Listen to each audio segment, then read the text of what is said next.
going to basketball now and discuss another person who unfortunately has had issues. Lamar Odom recently was hospitalized because he was found in a Nevada brothel and he was irresponsive when somebody found him in there and they dialed 911.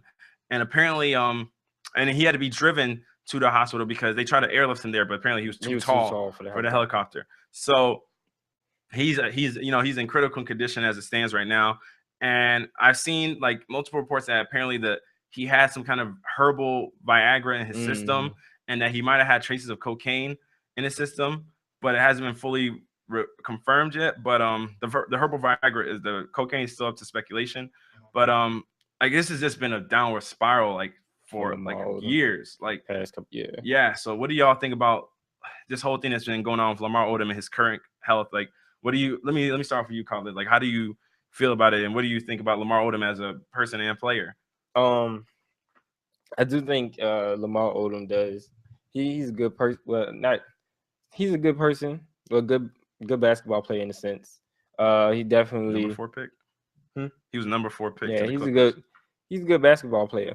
So to see, and that he has like a whole lot of like relationships around the league. A lot of people wished him to get well and stuff like that. Mm-hmm. So he's definitely such a good person, apparently. Mm-hmm. So to see a man like that, he was he even in 2011, 2010, 2011 season, he won the 6-man award. Mm-hmm. Hey, he's a 2-time champion too.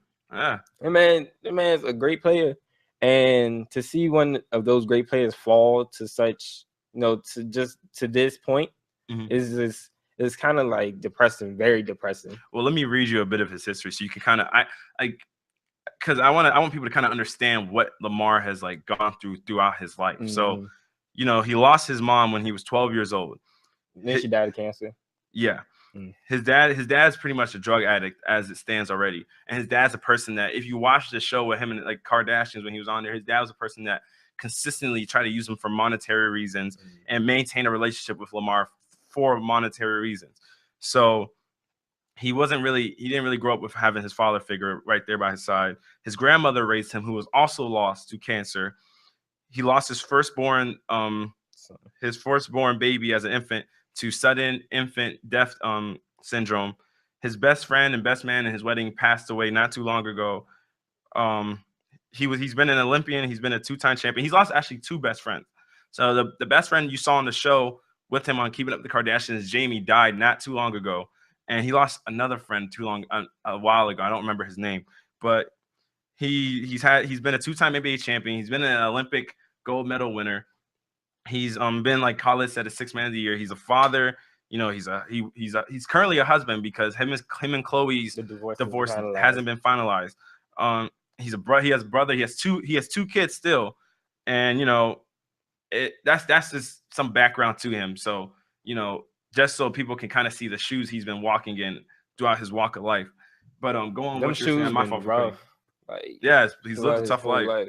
And just looking at it from the past 3 years, he even went missing for like a little bit. Yeah. So this man, and he's had the drug problems for the past couple of years. So I think he has definitely fallen very, very low. He's hit. I don't say he's hit rock bottom, but he's basically there. Yeah, I would say essentially pretty much he was there. Rashad, what do you think about him? What happened? I was actually, reading up on this before you even told us about this. Basically what I read up though is like when the doctor who like did is like basically like checked to see what's inside of his body when they was like trying to clean his body out. Said he basically found every drug imaginable inside of him. And that the next 48 hours, which was just started yesterday, were the most critical 2 days of his life, because those 2 days determine if he lives or dies. So basically that's a little bit what I read up on about it. And it's sad somebody like this, this happened to him when the person who owns the Bethels basically said that he went there, to have a good time. He came there, he had people bring him, champagne bottles and everything like that. He had a VIP room. He said you're sleeping well, you're doing everything well. And then all of a sudden he said he do like every other celebrity do. They go and they just disappear. So, he didn't really worry about it, because it's just like a celebrity. They come there, they go to their room and don't really come out. They stay in their rooms. That's why when they found him, no one like it was so dramatic. He's probably been there for a while. Yeah. Because nobody goes to check on him because it's like a celebrity thing. Yeah. So yeah, it's sad that he's fighting for his life right now. And I actually heard that Kobe's injury that he actually faked that. I also heard reports that he faked that to go see Lamar. Oh really? Yeah. Yeah, he did say Kobe was by the hospital side. Yeah, he faked his injury He so he gets, can finish the game. hospital. That's why it's only day to day Mm-hmm. because he actually didn't really get hurt. But he found out about Lamar and went to go see him. That's what I heard. I can't, it's not confirmed. Yeah, it's not confirmed. I can't verify that source. Yeah.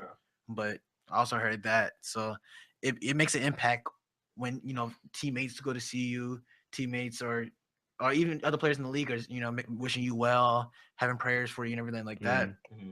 But right now, this next day is like the doctor said, is very critical for his life if he lives or survives. Yeah, it's sad because like this is a statement from Magic Johnson on his Twitter page.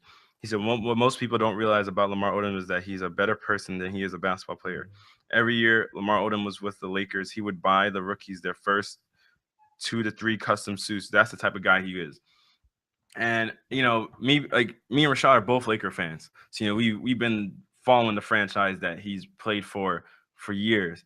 And I would say that, and as Lamar's time with the Lakers, from what we could see watching them on TV and everything like that, what I always saw was somebody that was fun and loving, joking. He loved his candy. Everybody knew, like the way Marshawn Lynch loved Skittles. Everybody knew Lamar Odom loved like Twizzlers and stuff like that. Like he just loved candy and stuff. When you saw his crib, whatever, you see his his closet, whatever, his wardrobe. Like I'm just gonna say wardrobe, but it's But what is that? Living room you keep your snacks at. Yeah, like your Why can't I think of the word? I can't. But it's full of like candy and pantry. Yeah, it's pantry. Yeah, full of like candy and stuff. You just open them like, yeah, this is my diet right here. Yeah, and it's like, and it's just crazy because you just see the kind of dude he was. Like he was the guy that you want to hang out with amongst your friends. So yeah, dude, like he was that friend that everybody was always like, man, when's LO getting here? Like when's Lamar getting here? And then just to hear that this happened, and the crazy thing is, it's like I know that the Lakers would not have won the 2 championships that without Lamar Odom. He was such a big player coming off the bench, but I feel like remember when we almost tried it when Lamar Odom was technically traded to the Hornets for Chris Paul. I feel like from that moment is where that's when everything downward spark. His play dropped off and everything. He loved being a Los Angeles Laker. Yeah. So his play dropped off and everything. Then the Lakers let him go. And then he leaves and goes and he gets picked up by Dallas. And everybody even knew his time in Dallas. Everybody thought he was going to be productive in Dallas. Sometimes he had games that he looked like, he was an old Lamar Odom. But then, you saw games where he was just a body out there on the court. Like he was just a player that you just had to say you had 5 on the court.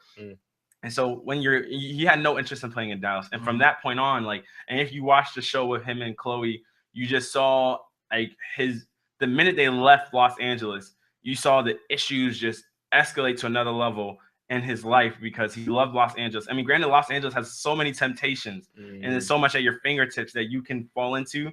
He loved Los Angeles. Like Los Angeles was his spot. He loved, and maybe not even Los Angeles, being a part of the Lakers. I mean, Lakers, like just being in that environment. Yeah, like the Laker lore is serious. Like it's real. Like, and people get hooked on it.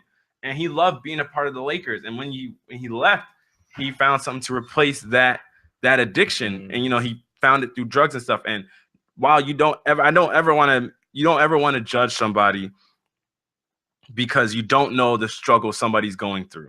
You don't know, because like I read right at the beginning of this segment, like I said, some of the stuff that he's went through. That's the stuff that's been known publicly. Imagine what he's gone through within his marriage with Chloe, within his stuff with his father. Like, nobody knows.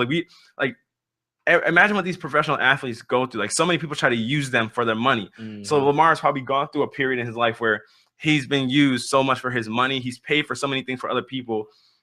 And then, not a lot of people are exactly supporters or fans of the Kardashians. So imagine how many people were opposed to him marrying Chloe and how many people that alienated once he did it. And then this is a woman he loves, but people that he loved also, once he marries her, they abandoned him. They left his side. And he's like, wait, I thought y'all were just in it for me with the law. Even if you don't approve of my marriage to Chloe, at least be there for me. You don't just full out abandon me. And this is people he probably spent hundreds of thousands of dollars on and for. And, you know, then they just leave him. So it's like, I know me personally, I would be heartbroken. Mm-hmm. So imagine somebody like Lamar, who's, you know, gone through so much stuff in his life. Like, while granted, every trial and tribulation makes you stronger, I mean, it builds up on your shoulders after a while. And especially once the people that are close to you, like I have friends that I could talk to about anything and stuff. And granted, I bet Lamar does also. But then I also have parents I can talk to too, which Lamar technically doesn't have. A father that was addicted to drugs. And he has a father that technically uses him as a ATM card. So it's like you can only handle so much, man. And I honestly, I just hope like everybody needs to pray for Lamar Odom, because I mean he's honestly a great guy. From what it seems like, none of us ever talked to Lamar Odom. Not make it sound like we talked to him, but from what you can see from his press conferences and stuff like that, and just watching like games he's played in and seeing team huddles, like Lamar Odom's always that happy, energetic guy. And to see somebody like that going through such a tough time like this, like fighting for his life, it's just like it's a struggle to watch, man. And technically, it's crazy because technically, since him and Chloe never got the divorce, say if the doctors had to make a life decision for Lamar, Chloe would have to make the choice for him, not his kids or not his father. It would be Chloe, because the divorce was never finalized and never got approved by the judge because Lamar never signed off on it. So Chloe would have to make that decision for his life. So everybody's going through a tough time for him, or that's involved with him is going through a tough time. But moving on to a happier and funnier note.